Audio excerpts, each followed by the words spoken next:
Assalamualaikum warahmatullahi wabarakatuh. Selamat pagi dan tentunya selamat siang dan selamat berjumpa bersama organ tunggal pesan tiga yang tentunya yang tak asing lagi kalau di kita sini terus berjaya, kita doakan bersama-sama. Ya baik, tentunya Bapak Ibu hadirin yang dimuliakan Allah, tentunya kita bersama-sama pagi hari ini diberi kesehatan, mudah-mudahan dipanjangkan umur, dimurahkan rezeki, dan juga kita doakan semoga kedua mempelai hidup berbahagia, rukun dan damai, dan juga semoga beliau menjadi keluarga yang sakinah mawaddah warahmah, amin ya rabbal alamin. Baik Bapak Ibu hadirin yang kami hormati, tentunya sembari kita menanti pada tamu atau penundangan yang tentunya menuju ke lokasi, yuk kita berhibur bersama Antika dengan sebuah lagu tembang perdana di pagi hari ini, sebuah lagu Goresan Luka.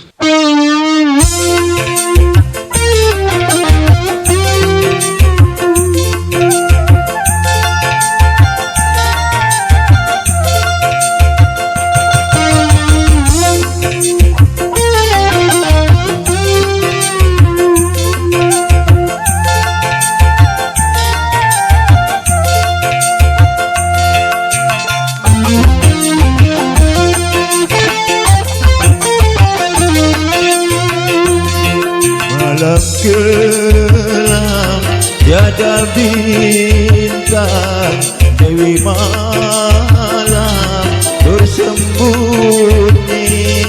Ku terkenang, ku terbayang di saat-saat bahagia.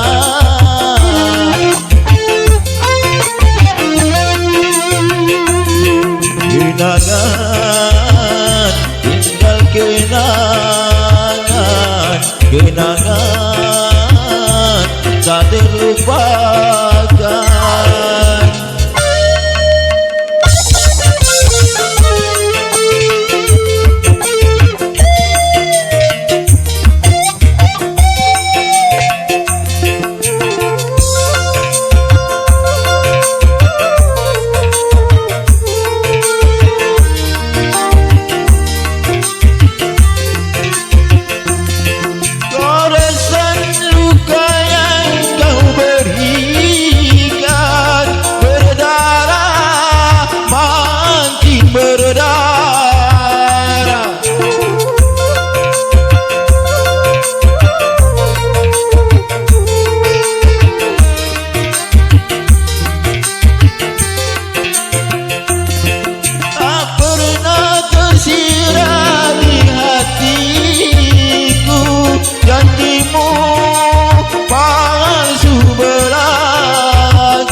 Apabila kau tak sayang, janganlah kau tumbuhkan benih cinta di hatiku.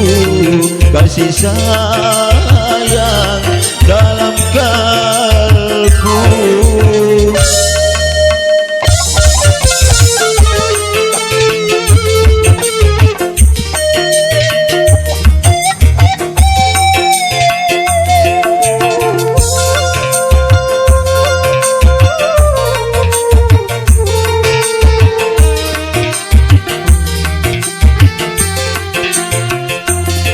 Goresan luka yang kau berikan, berdarah makin berdarah.